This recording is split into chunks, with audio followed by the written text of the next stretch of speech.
Imagine being the richest man in the most powerful empire on earth and dying with molten gold burning through your throat. This is not a legend. This is the brutal end of Marcus Crassus, the man who thought his fortune could buy him glory. Crassus wasn't just wealthy. He was Rome's banker, the one who funded wars, bribed senators, and built palaces on the misery of slaves. His gold touched everything in Rome, except respect. Next to Caesar's victories and Pompey's triumphs, he looked weak, a man with money, but no honor. And so, in a desperate gamble to prove himself, he marched an army of 40,000 men into the desert of Mesopotamia. He wanted more than riches. He wanted to be remembered as a conqueror, but history is cruel. In the end, the very thing he worshipped, gold, became his executioner. This is the shocking story of how Rome's richest man turned his greed into his death sentence. Marcus Crassus had everything that most Romans could only dream of: unimaginable wealth, sprawling estates, and influence that stretched across the Republic. Yet in the marble halls of Rome, whispers followed him everywhere. To the people, he wasn't a warrior like Caesar, and he wasn't a statesman like Pompey. He was simply the third man of Rome's triumvirate, the banker among warriors, and that label burned him. For years, he had watched Julius Caesar return from Gaul with tales of unstoppable victories. He had watched Pompey crush enemies at sea and celebrate triumphs in the streets of Rome. While his allies carved their names into history with blood and steel, Crassus' legacy was measured in coins. To Romans, money was useful, but honor was eternal. Crassus knew that no amount of gold could buy the respect he craved. He was 60 years old, a time when most men would have been content to enjoy their fortune. But not him. He believed only conquest could lift him out of Caesar and Pompey's shadow. And east of Rome, across the Euphrates, lay the Parthian Empire, a wealthy kingdom that controlled the trade routes of silk and spice. To Crassus, it looked like the perfect opportunity. Glory, land, and wealth beyond imagination, all waiting for him to take. But here was the risk. Rome had never faced the Parthians in open battle. No one truly understood their tactics, their armies, their deserts. The Senate refused to give him permission for war, sensing disaster. Yet Crassus pressed forward anyway. This wasn't just a campaign. It was his chance to prove he was more than a banker. He staked his reputation, his fortune, his son's life, and the fate of 40,000 Roman soldiers on one gamble. And in gambling with greed, he wagered everything Rome thought was invincible. Before Crassus became a symbol of greed, he was already one of the richest men Rome had ever seen. But his fortune wasn't built on honor. It was built on fire and ashes. During Rome's civil wars, when cities burned and families fled, Crassus saw opportunity. He would buy properties at dirt-cheap prices while their owners were too scared to return. Once stability came back, he sold those same estates for massive profits. To him, destruction wasn't tragedy. It was business. Then came the slaves. Crassus owned tens of thousands of them, many captured during Rome's endless wars. He turned them into a personal army of laborers, building mansions, roads, and aqueducts. When Rome itself caught fire, Crassus was quick to show up with his private fire brigade. But there was a catch. They would only put out the flames if the desperate owner agreed to sell the property to him, usually for a fraction of its value. Only after the sale did his men bring water. In this way, Rome's misery fueled his empire. By the time he was middle-aged, Crassus was so wealthy that ancient writers said no one could say how rich he really was. Gold, silver, estates, slaves, his fortune was unmatched. And with wealth came power. He bribed senators, funded elections, and secured himself a place at the very top of Roman politics. But here lay the problem. In Rome, wealth alone didn't make you great. Roman society valued glory earned on the battlefield above all else. And while Caesar bled in Gaul and Pompey crushed enemies across the seas, Crassus' victories were measured in coins and contracts. Behind his back, people whispered he was soft, that he had bought his way to power instead of earning it. This humiliation cut him deeply. He wasn't satisfied being Rome's richest man. He wanted to be remembered as Rome's greatest conqueror. And that burning desire, that hunger to rewrite his story, is what pushed him toward the Parthian frontier. For Crassus, money had given him everything. But in the eyes of Rome, it had also given him nothing. And so, at 60 years old, when most men would retire in luxury, he set his sights on a war that would not only test his fortune, but consume it. In 55 BCE, Marcus Crassus arrived in Syria as governor. But he wasn't thinking about governing. His eyes were fixed east, across the Euphrates River, where the Parthian Empire waited. The Parthians were no ordinary kingdom. They controlled the silk and spice routes, arteries of wealth that linked east and west. For Crassus, conquering Parthia meant two things: the glory of a great general and more wealth than even he had ever imagined. There was only one problem. Rome had never fought the Parthians in open battle. No one in Crassus' camp truly understood their style of warfare. Local commanders warned him that the desert was harsh, the terrain unforgiving, and the Parthians masters of mounted combat. But Crassus, blinded by ambition, dismissed their warnings as cowardice. Rome, after all, had crushed countless enemies before. Why should these horsemen be any different? He began raising one of the largest Roman armies ever sent east: 7 legions, nearly 40,000 heavy infantry, supported by 4,000 cavalry and another 4,000 light troops. At his side marched his beloved son Publius, a seasoned officer who had fought bravely under Caesar in Gaul. With his heir by his side, Crassus imagined not just victory, but a dynasty of military fame. At first, the invasion seemed easy. Roman forces crossed the Euphrates at Zeugma and stormed through local settlements, which either surrendered quickly or fell under siege. Crassus grew confident. The open Mesopotamian plains looked perfect for Rome's disciplined heavy infantry. To him, this campaign already felt like another step toward immortality. But what he didn't know was that the Parthians were setting a trap. Their young general, Serena, had no intention of meeting Rome in a head-on clash. Instead, he drew them deeper into the desert, away from supply lines and water. Skirmishes broke out, but they were never decisive. Parthian cavalry would attack suddenly, then vanish into the horizon. The Romans, frustrated, exhausted, and scorched by the relentless sun, kept marching forward, unaware they were being led into a battlefield of the enemy's choosing. Crassus believed he was chasing victory. In truth, he was walking straight into disaster. On June 9th, 53 BCE, Crassus finally faced the Parthians near the city of Carrhae. He believed this would be the moment to secure his glory. The decisive clash Rome was waiting for. At dawn, the legions lined up in perfect formation. 40,000 infantry in the center, cavalry on the wings, and light troops at the front.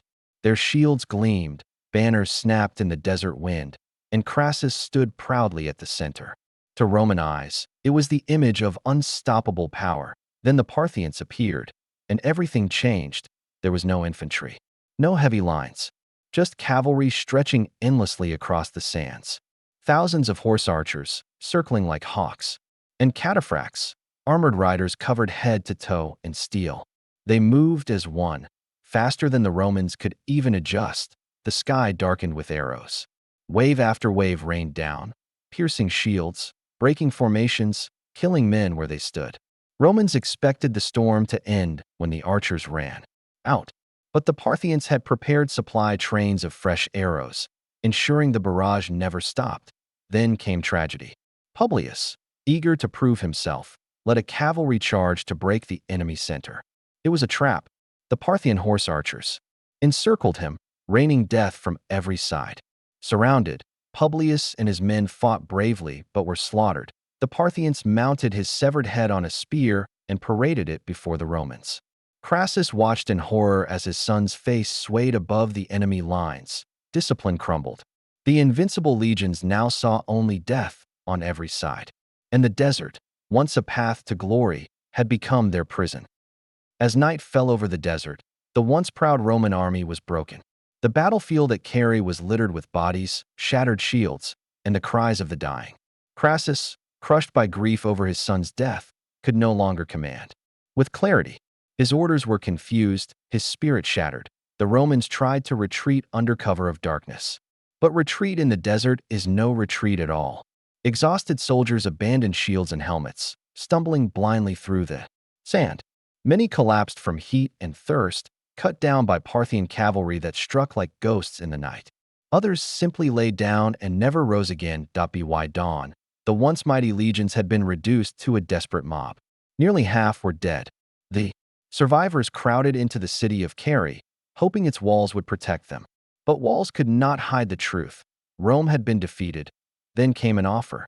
Serena, the Parthian commander, sent envoys under flags of truce. He proposed negotiations, a meeting between leaders to discuss terms of withdrawal. To Crassus' battered army, it sounded like the only hope of survival. His officers warned him it could be a trap, but the old man, desperate to salvage dignity, agreed. The two sides met on neutral ground. At first, words were exchanged. Then chaos erupted. Accounts differ on who struck first, but the result was the same. Crassus was seized, his officers cut down, and the richest man in Rome found himself a prisoner. The Parthians had destroyed his army. Now, they held the man who had dreamed of conquering them. And for Marcus Crassus, the real humiliation had only just begun. For the Parthians, killing Crassus was never going to be simple execution. He wasn't just another defeated general. To them, Crassus embodied Rome's arrogance, greed without honor, ambition without restraint. His death had to send a message. They chose gold. The very thing that defined his life would become the instrument of his destruction. Before an audience of Parthian nobles and captured Roman soldiers, Crassus was dragged forward. He struggled, but there was no escape. Soldiers forced him to his knees, prying open his mouth so he could not speak, could not beg, could not resist. The brazier glowed in the center of the hall. Inside, gold coins melted into liquid fire. The molten metal shimmered like sunlight, but burned hotter than anything flesh could endure.